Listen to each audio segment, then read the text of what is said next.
lang kami sa church, hindi kami nakaikot sa city.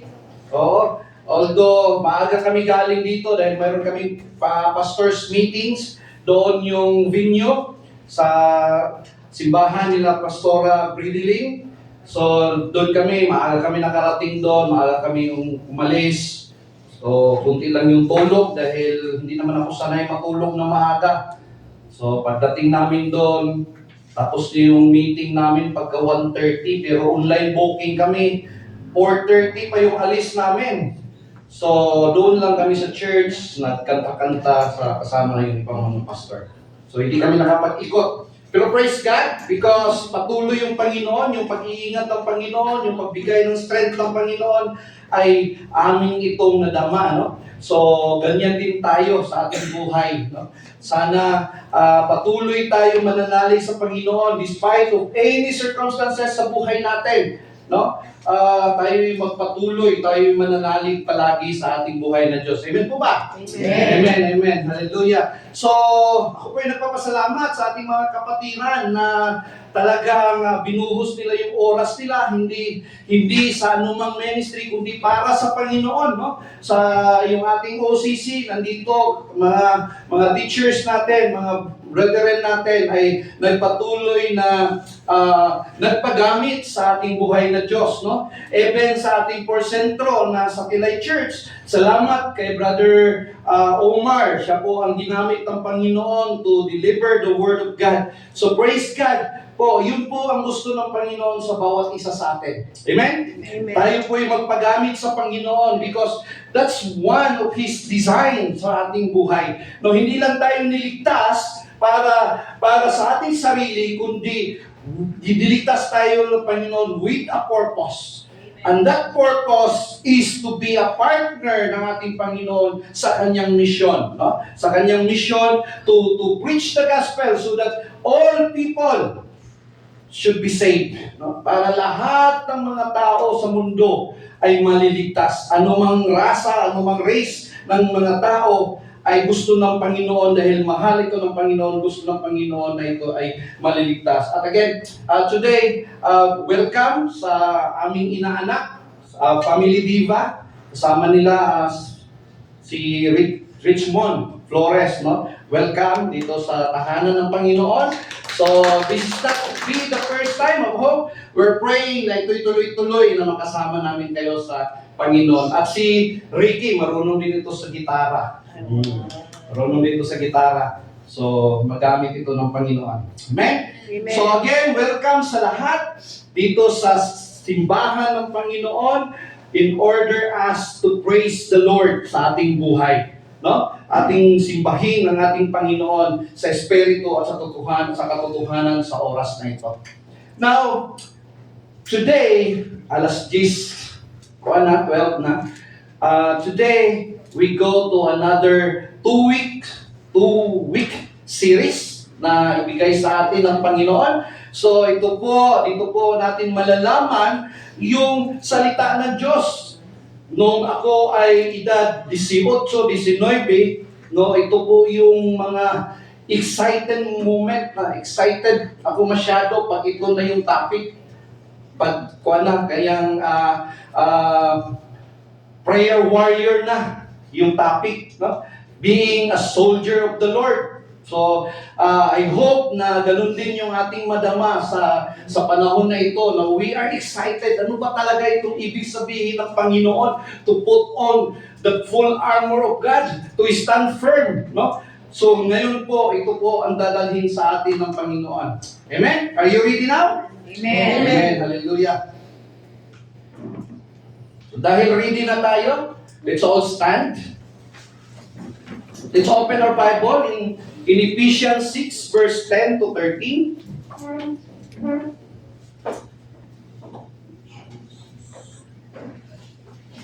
So dito po sa ating monitor, NIV version po. So if you have your own Bible, it's better na basahin nyo sa inyong Bible. But those mga brethren na wala silang Bible dala, pwede po tayong magbasa sa monitor. Basahin po natin ito sabay-sabay lahat. Okay? Sabay-sabay tayo. Ephesians chapter 6 verse 10 to verse 13. Ready? Go! Finally, be strong in the Lord and in His mighty power. Put on the full armor of God so that you can take your stand against the devil's scheme.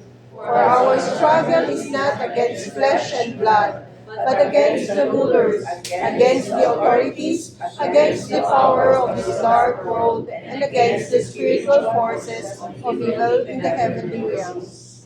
Therefore, put on the full armor of God, so that when the day of evil comes, you may be able to stand your ground, and after you have done everything, to stand. Let's all bow down. Most gracious Heavenly Father, in the name of Jesus, thank you, Lord, for this wonderful day, O God, that you have given to us, Lord. Thank you, Lord, for this opportunity once again, O God, that we can hear your voice today. Speak to us, Lord, mightily in our heart, Lord, that the Holy Spirit will move in our midst today, O God. Give us the spirit of understanding, O God, so that we will understand your will in every one of us today. This we pray in the mighty name of Jesus. Amen and amen. Hindi na po tayo humupo.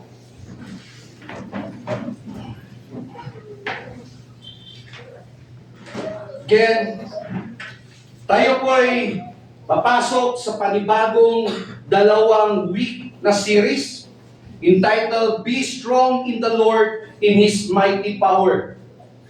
Ito po ang gusto ng Panginoon sa bawat isa sa atin. Ito po ay sinulat ni Apostle Paul sa mga taga-Ephesians. No? Sabi niya, be strong in the Lord and His mighty power. At ating itong tatalakayin sa loob ng 2 linggo. Ang unang week po natin ay entitled, Put on the full armor of God, which is found in Ephesians 6, verse 10 to 13. And then the second week, stand firm, Ephesians 6, verse 14 to 18. So aking pong kayong hikayatin na huwag i-miss ang series dahil para mas lalo nating maintindihan yung kaubuuhan ng gusto na ibahagi sa atin ng ating buhay ng Diyos.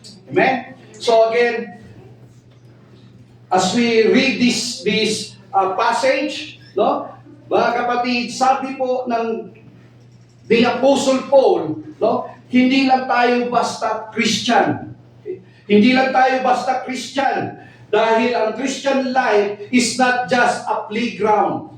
Hindi po ito playground, kundi ang Christian life, sabi ng Apostle Paul, is a battlefield. No? Nandun po tayo sa end times ngayon. No? Nandun tayo sa end times. At sabi ni Apostle Paul, ang ating buhay ay nandun tayo sa isang digmaan espiritual. No? So sabi ni Apostle Paul dito sa ating nabasa, ang unang word na ating makita dito, sabi niya, finally. Ano bang ibig sabihin nito? No? Ano ba ibig sabihin ni Paul na ginamit niya na finally? Ibig sabihin po ni Paul dito ay tinutukoy niya yung mga tinuturo niya sa atin mula pa sa Ephesians 1 hanggang sa Ephesians verse 6, chapter 19, no? What verse? Chapter 9. Kasi 10 man tayo nag-umpisa. So, chapter 6, verse 9. No? Ito yung mga turo ni Apostle Paul. Kaya sabi niya, finally, dito na tayo ngayon sa conclusion sa kanyang teaching. At anong ibig sabihin ni Apostle Paul dito sa word na finally?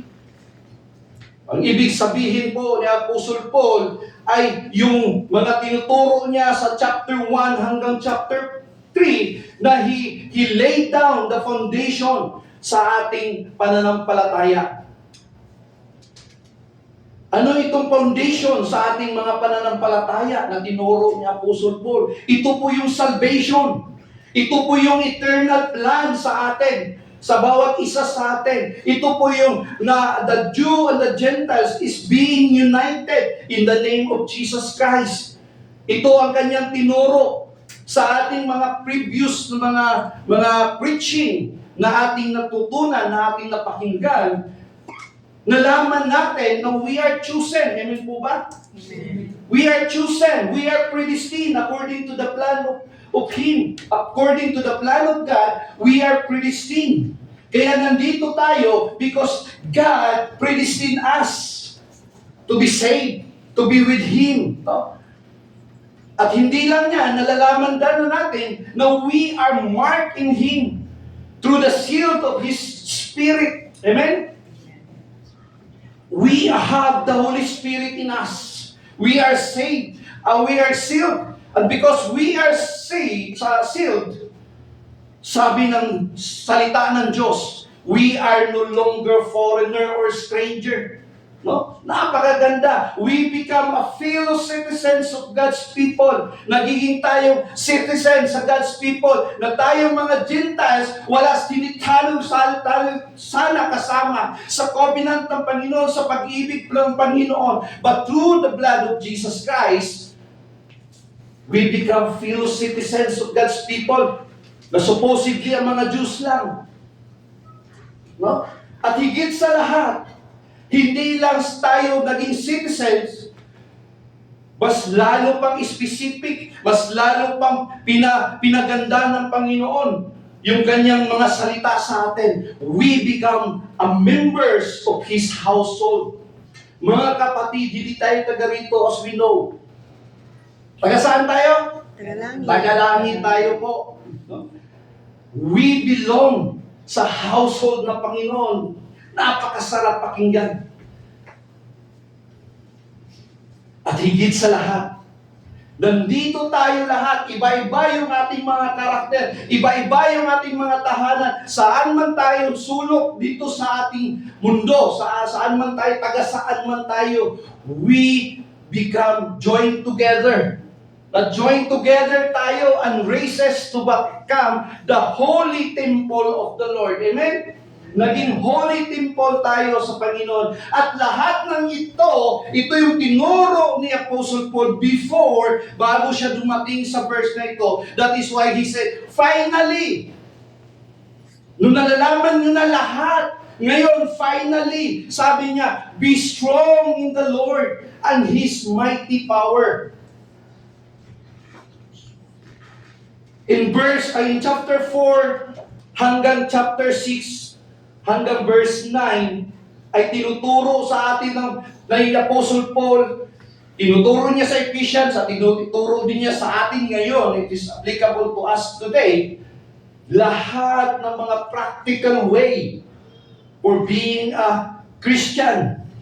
We are called in unity. Yung parents united sa kanyang mga anak. Yung Jew, naging united sa Gentiles. Ganyan po ang tinuro ni Apostle Paul. Yung master, naging united sa kanyang slaves. At sa last, mga preaching natin, sabi ng salita ng Diyos, be very careful on how to live. Not as unwise, but as wise. Bakit? Dahil ang mundo ay makasalanan. The world is full of evil sa ngayon.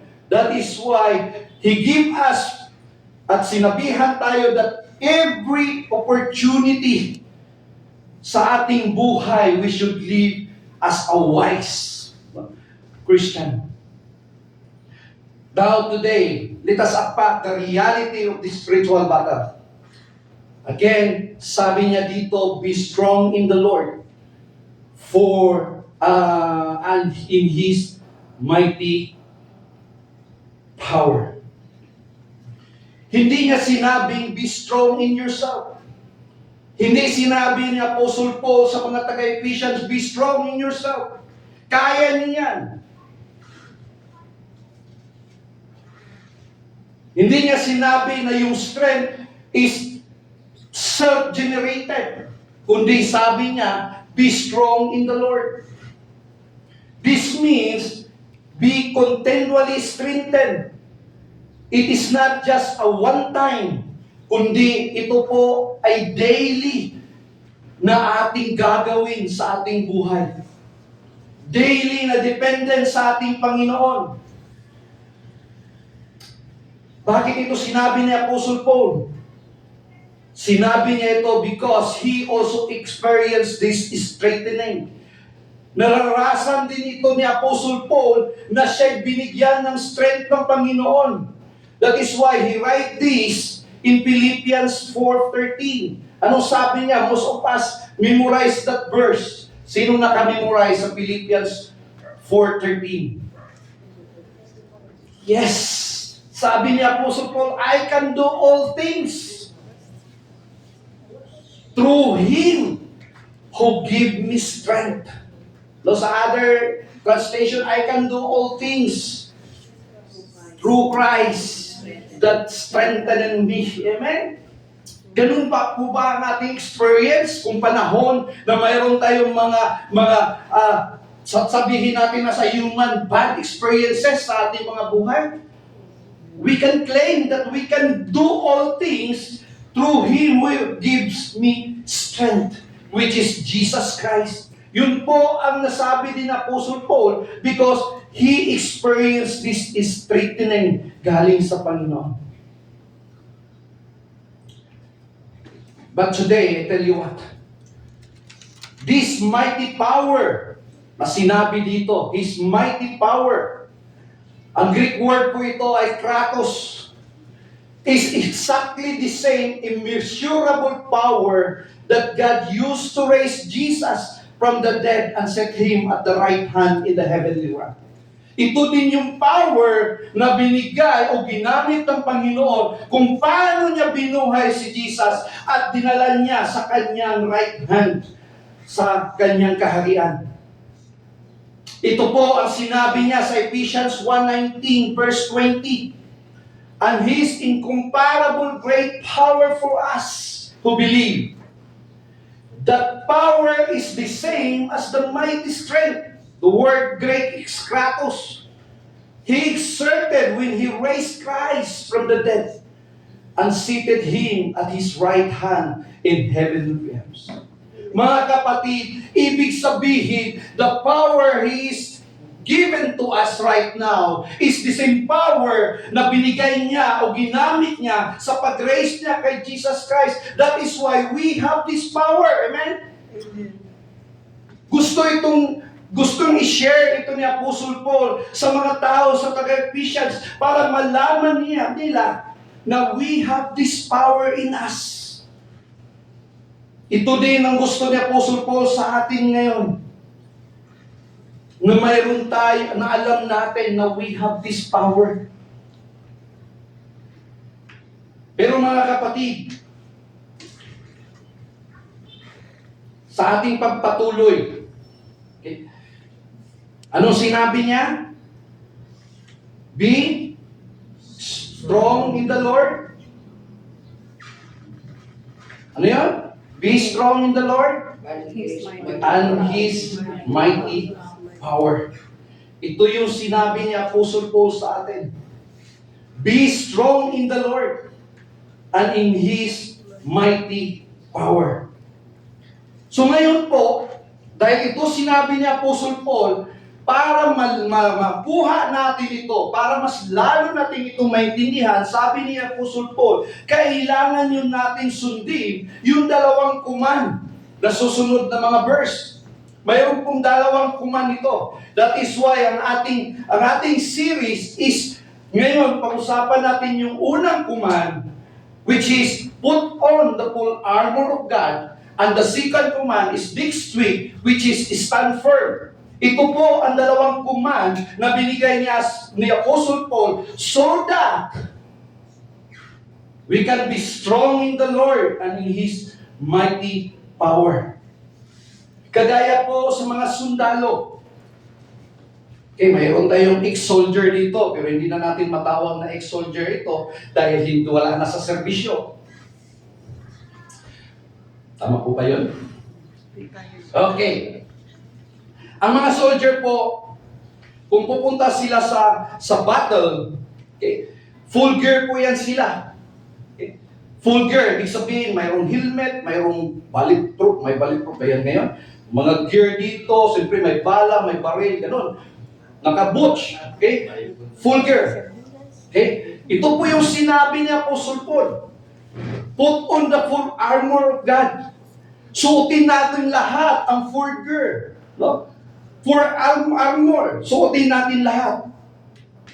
Pero, may pangalawang command. Dahil yung sundalo, bagamat punuan sila, full gear sila, full armor sila. Kung pupunta sa gira, kailangan din sila mag-stand firm. Hawakan din nila yung ground. Hindi sila tatakbo. Kailangan din silang maging matapang.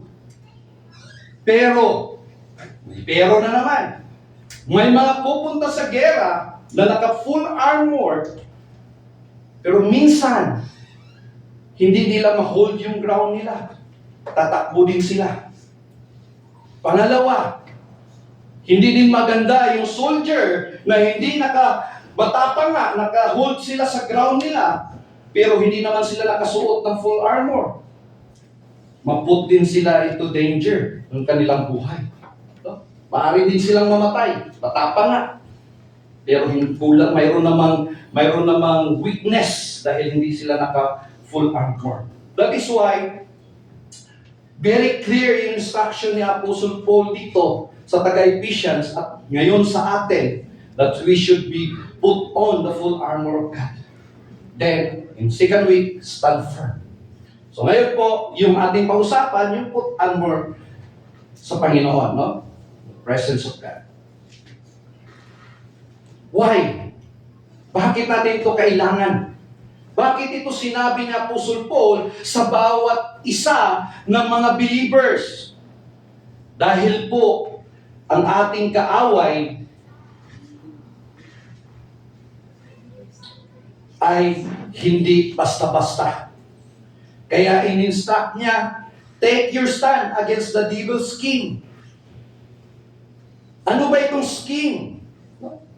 Bakit sinabi ni Apostle Paul, take our stand against the devil's scheme? Ano bang ibig sabihin ni Apostle Paul dito? Mga kapatid, the word scheme is translated as strategy, trap, deception. Ibig sabihin, hindi basta-basta ang ating kalaban.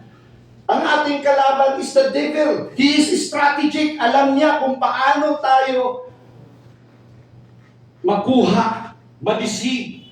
Paano tayo i-attack. Ganun po ang paraan ng ating kaaway.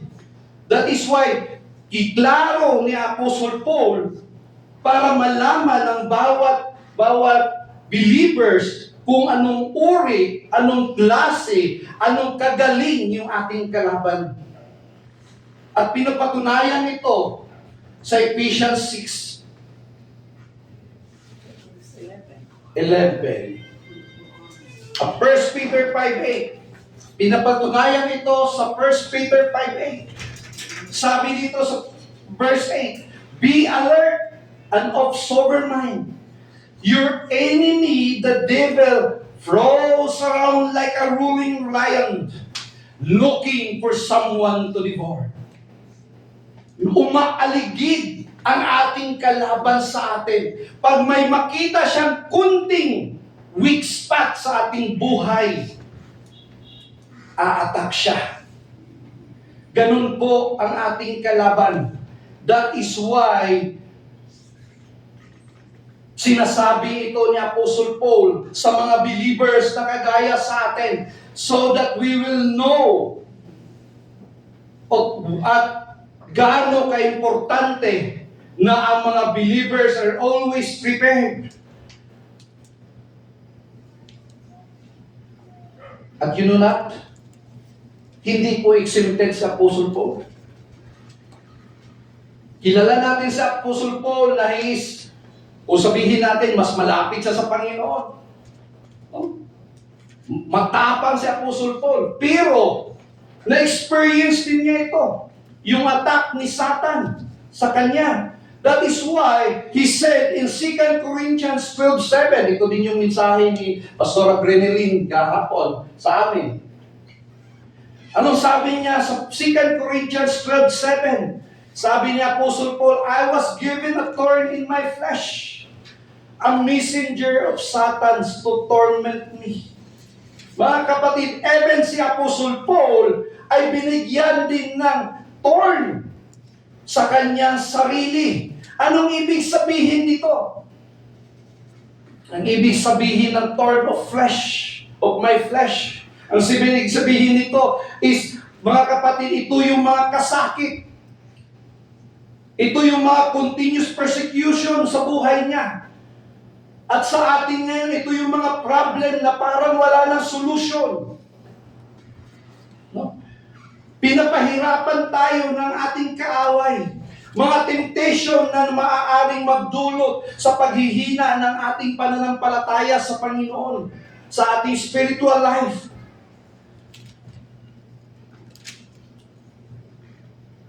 That is why Apostle Paul tell us, we need the full armor of God. The armor is full. Ang ibig sabihin, walang area ng buhay natin na magsilbing weakness.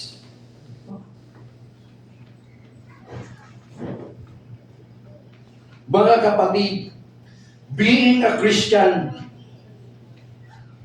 ay hindi pwedeng half-committed tayo. Hindi pwedeng every Sunday lang tayo Christian. Dapat everyday, consistently wear the armor through prayers, faith, and obedience.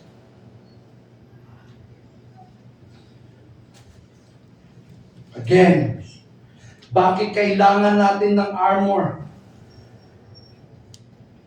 Bakit ito tinuro ni Apostle Paul sa bawat Kristiyano noon at maaring sa ngayon ng mga Kristiyano? Dahil according sa verse 12 na ating mabasa next, because our enemy is not human. Our enemy is not human. That is why we need to put on the full armor of God. Ang mga soldier, kung wala silang helmet, vulnerable sila. Kung wala silang shield, vulnerable sila. Kailangan nila yung full armor of God. Ngayon, punta tayo sa second, which is, for our struggle is not against flesh and blood. Our enemy is spiritual. In verse 12, it says, for our struggle is not against flesh and blood, but against the ruler, against the authorities, against the power of the dark world, against the spiritual forces of evil in the heavenly realms. Mga kapatid, yan po ang ating kaaway. That is why Paul clarifies, ang tunay na kalaban natin ay hindi tao. The enemy is spiritual. Sila po yung mga rulers, sila po yung mga authorities, mga power of darkness. Sila po yung mga spiritual forces na ating kalaban.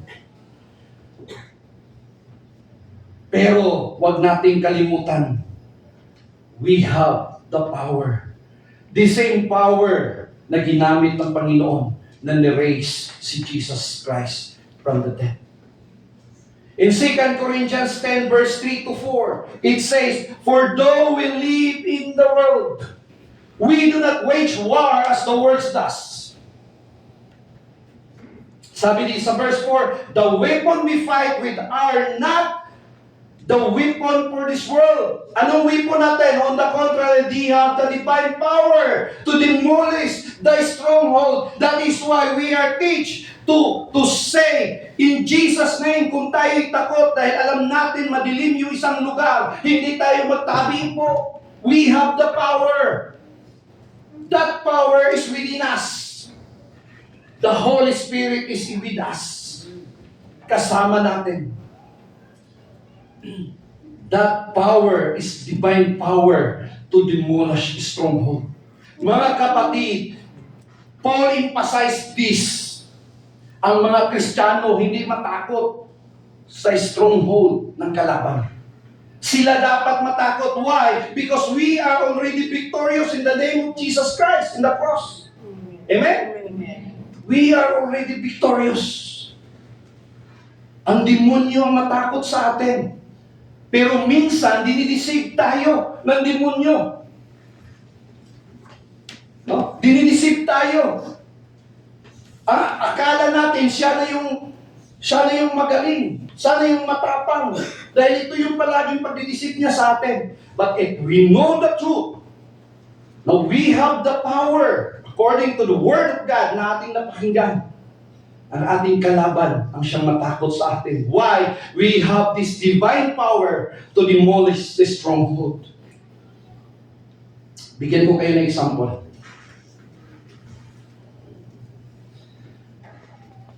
Si Jesus po, sabi niya sa kanyang mga disciple, hali kayo. Makinig kayo ng maayos makinig kayo ng maayos.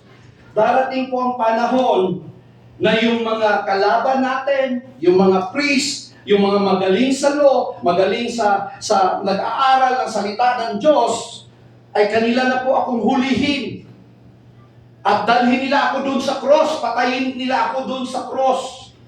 Pero after 3 days, ako po'y muling mabuhay. Okay? Ito yung sinabi ni Jesus sa kanyang mga apostol. At narinig ito ng kanyang apostol.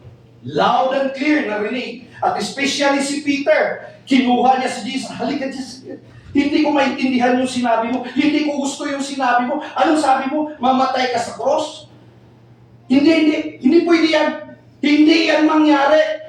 Sabi ni Peter kay Jesus Christ. Kaya anong sabi ni Jesus Christ in verse 23? Hindi niya nirebuke yung tao na si Peter. But what he said, Jesus turned and said to Peter, "Get behind me, Satan. You are stumbling block to me. You do not have in mind the concern of God's, but merely human concern." Minsan mga kapatid, we are focused in our human concern. Hindi natin minsan nalaman na yung ating mga sinasabi is we are already used by Satan. Napakaganda ang intention ni Apostle Peter dito kay Jesus Christ. Hindi niya gusto yung master niya mamatay. Hindi niya gustong mapunta sa cross si Jesus Christ. Hindi niya gustong maghirap si Jesus Christ.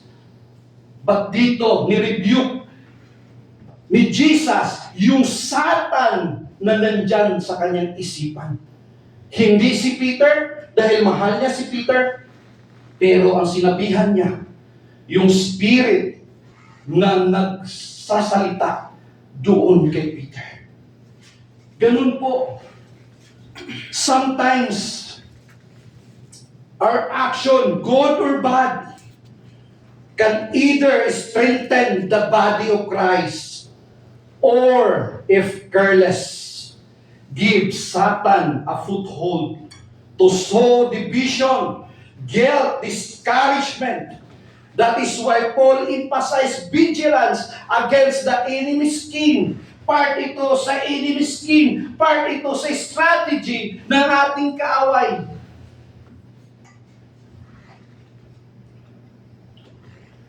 Kaya minsan, although yung sinabi natin na sa tingin natin maayos, maganda as a human being, human concern, pero minsan, let us evaluate it deeply before we speak the word. Dahil baka ginamit ka ng demonyo. Why gusto ni Apostle Paul to be clear in us? The point here is that let us not give Satan a foothold na ito yung maging dahilan ng division. Ito yung maging dahilan ng disagreement. Sabi niya sa 2 Corinthians 2:11, in order that Satan might not outwit us, for we are not unaware of his scheme. Para hindi tayo ma-outwit ni Satan, kailangan alam natin yung kanyang strategy. Sa mga sundalo, pinag-aralan kung ano yung strategy ng kalaban, pinag-aralan yung location, lahat pinag-aralan upang hindi ma-outwit. No? Ganun din tayo bilang Kristiyano. Tinitingnan natin bawat anggulo para hindi tayo magamit ni Apostle Paul.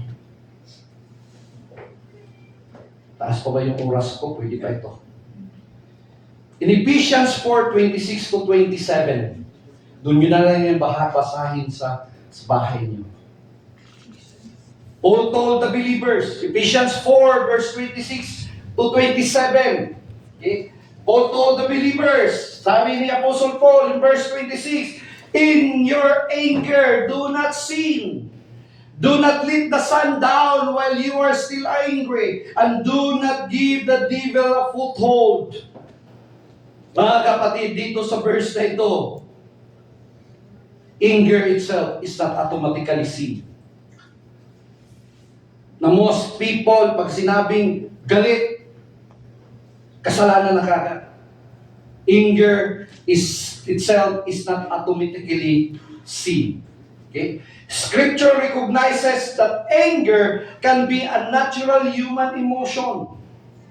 Even Jesus expressed righteous anger. Oh, tingnan niyo. May righteous anger pa pala, no? So even si Jesus, mayroong nag-express as a human being, tunay po na tao si Jesus, tunay din po siya na Diyos. So sa part ng pagkatao niya, he naturally expressed human emotion. No? Anong nangyari sa Mark 5?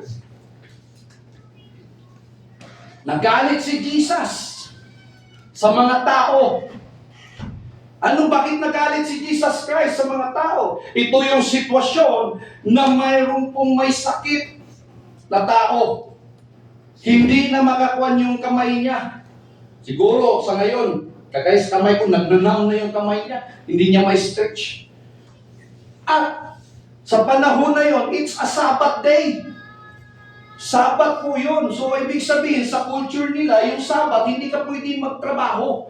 Bawal po nagtrabaho. So, nakita ito lahat ni Jesus, yung mga mukha ng mga tao, ng mga Jew. Dahil hindi siya pwedeng maggamot doon sa may sakit. Kaya nagalit si Jesus. Galit siya sa mga tao. Dahil sa kanyang pagkagalit, pinatuloy niya pa rin, ginamot niya yung may sakit. Okay? That's a righteous anger. Sika na anger ni Jesus Christ is found in John 2 verse 15. Yung nandun siya sa temple, nagalit si Jesus Christ dahil yung bahay-simbahan is holy. Hindi ito laruan. Ginawa noong panahon na yun ay naging negosyante na doon. Nandun na lahat yung mga negosyo na maganda naman. Dahil ang sa kanila noon is kailangan nila ng mga dugo para maghalal, mag-offer, mag-sacrifice sa Panginoon nung sa panahon nila Jesus, sa panahon nila. Okay?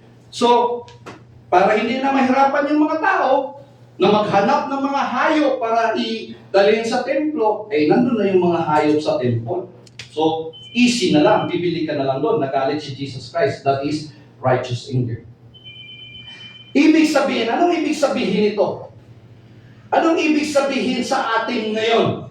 Mga kapatid, when you get offended by someone, remember, the devil wants to use that to divide you. The real battle is not against your brother or sister, but against the spiritual division. No? Tandaan natin yan. Hindi natin kalaban yung tao, kundi yung spirit na nandyan sa kanya. We are in the spiritual battle. Intindihan natin? Now, papasok na po tayo sa climax. Sabi dito, now we know that our true battle is never against flesh and blood. It is a spiritual battle and our enemy wants us to be defeated. Now mga kapatid, here Paul's command to us in Ephesians 13 to take up the full armor of God that we can withstand His deceptions and firmly stand our ground. Ito po ang command ni Apostle Paul sa bawat isa sa atin. Put on the full armor of God. Sabihan mo yung kapatabi mo, put on the full armor of God. Amen. Sabi niya dito, therefore, put on the full armor of God so that when the day of evil comes, you may be able to stand your ground and after you have done everything to stand.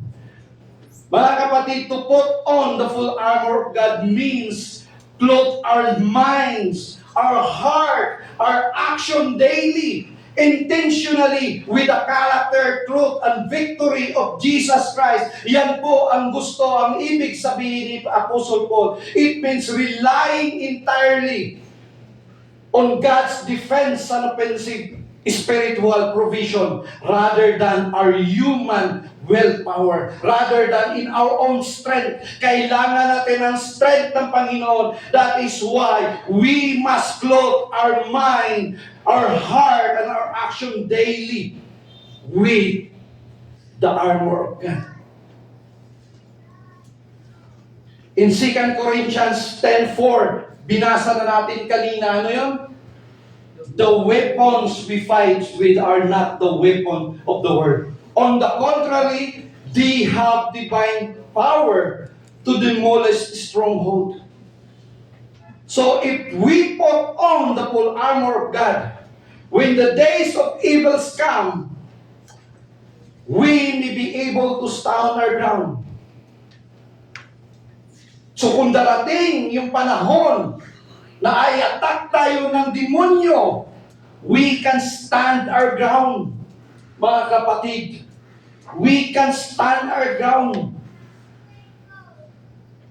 At ito yung pinakamaganda na verse. Ito yung climax sa sinabi ni Paul dito sa ating verse sa Ephesians 6:13. Ito po ang climax dito, Romans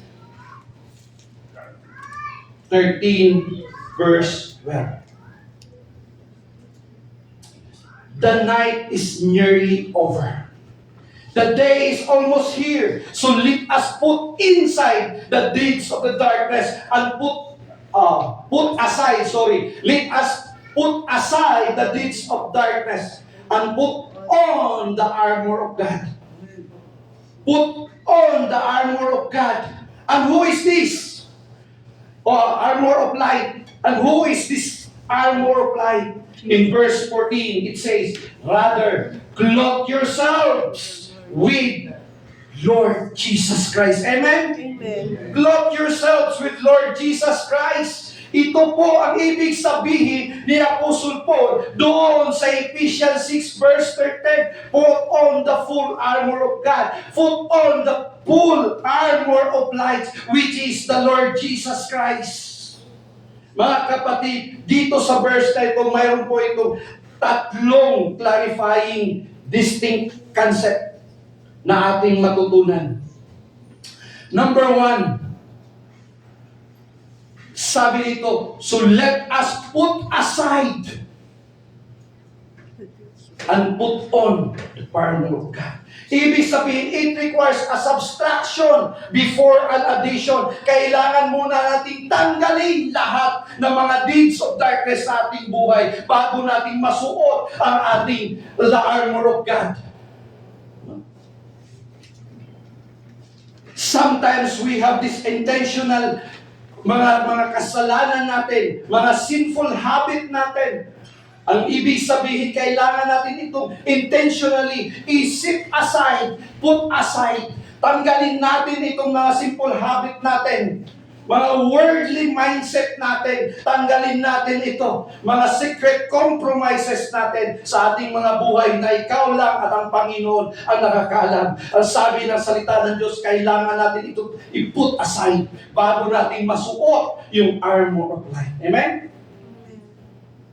Yan po ang unang konsepto na ating matutunan sa salita ng Diyos. Pangalawa, the armor is a person. Ang armor na ating isusuot ay isang persona, which is the Lord Jesus Christ.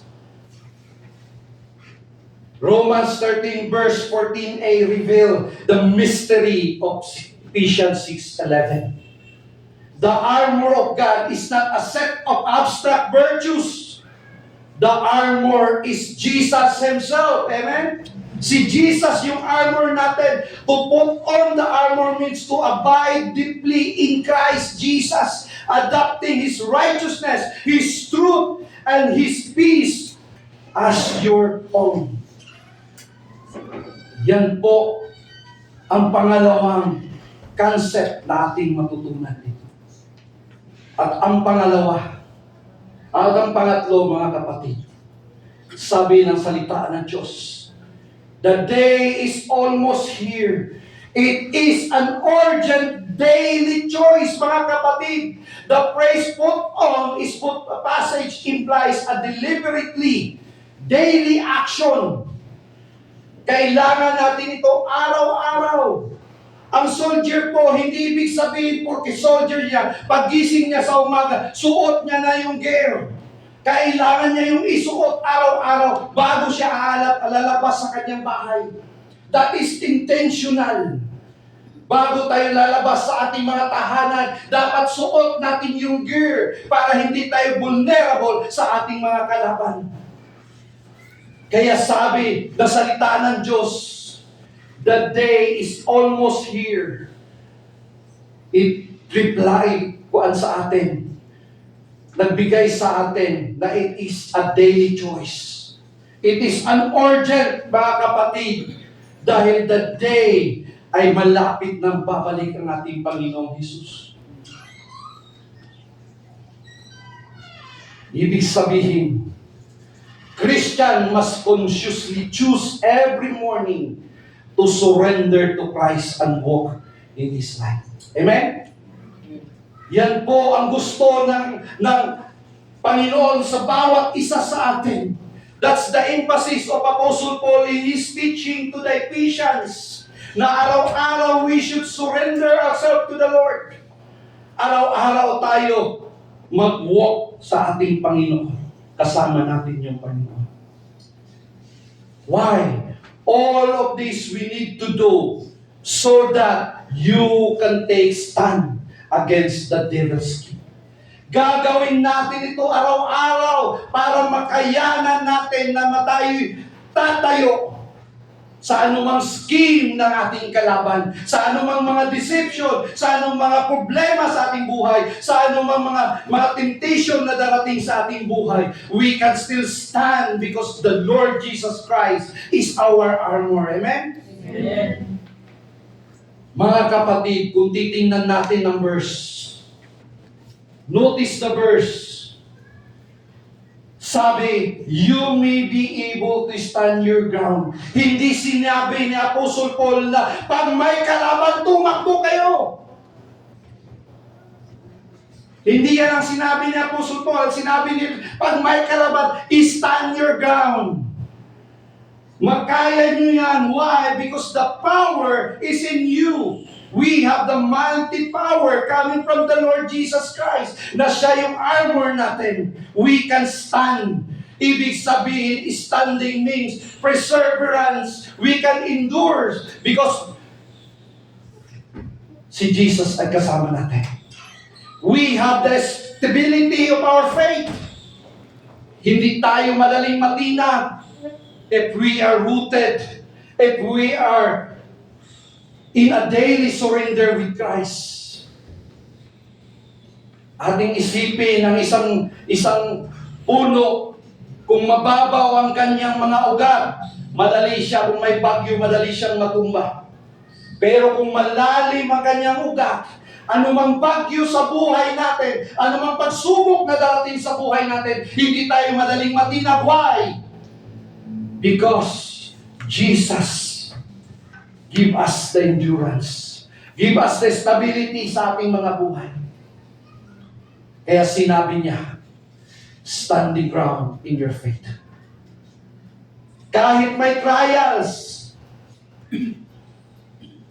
Pangalawa, standing ground in your conviction. Kahit may temptation. Pangatlo, standing ground in Christ. Kahit may opposition. Patuloy lang tayo mga kapatid. Patuloy lang tayo sa ating Panginoon.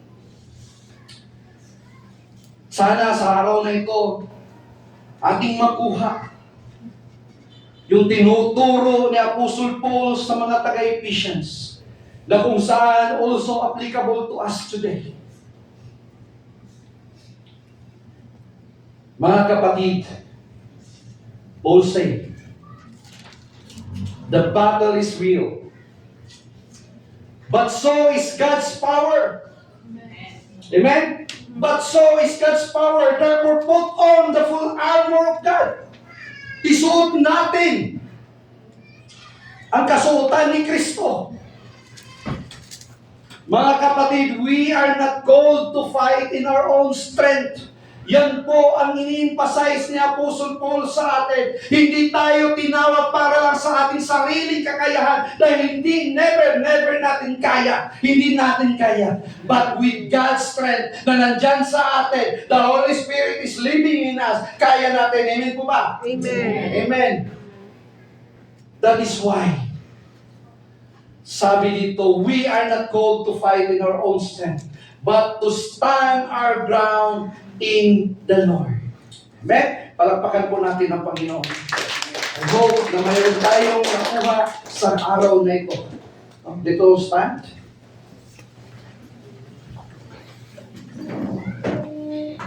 To stand our ground, let us put on the full armor of God. And that full armor is the full armor of the Lamb, which is the person of Jesus Christ. Next week, we will go to the next command, which is the stand firm. But today, as we go out in this place, ating nalaman at ating naintindihan ang salita ng Diyos na nag-encourage sa atin, hindi lang sa tatabag-tagang episo, kundi pati sa atin ngayon, to put on the full armor of God, which is Jesus Christ. The power is living in us. The mighty power of God is in us. The Holy Spirit is our help, our guidance, our counselor. Especially, He is our partner. Huwag natin kalimutan yan bilang Kristiyano. Ito yung tinuro ni Apostle Paul mula chapter 1 hanggang chapter 5. We are fellow citizens of God's people. We are no longer foreigner. You are chosen. You are predestined. You are loved by God. Submit yourself to the Lord. Submit yourself daily to the Lord.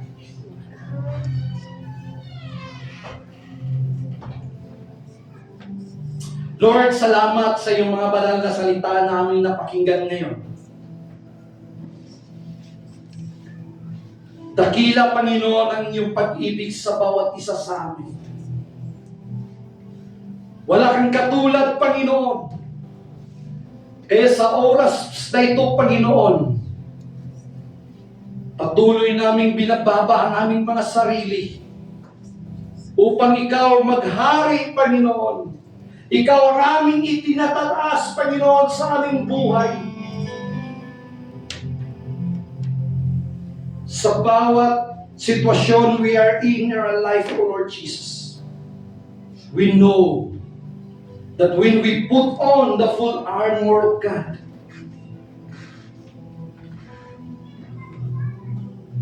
we have this stability in our life, Lord. But you encourage us, Lord, to be persevere, Lord Jesus. Thank you, Lord. Thank you. We know that we cannot do all these things, but thanks to God, we can do all things through Christ who give us strength, Lord. Yan po ang sinabi, Panginoon, ni Apostle Paul. At yan po, Panginoon, ang mga salita naming panghawakan sa oras na ito. We can do all things through Christ who strengthened me. Hallelujah, hallelujah. Salamat, Panginoon. Salamat, Lord. We give you glory. We give you honor. In Jesus' name. Amen.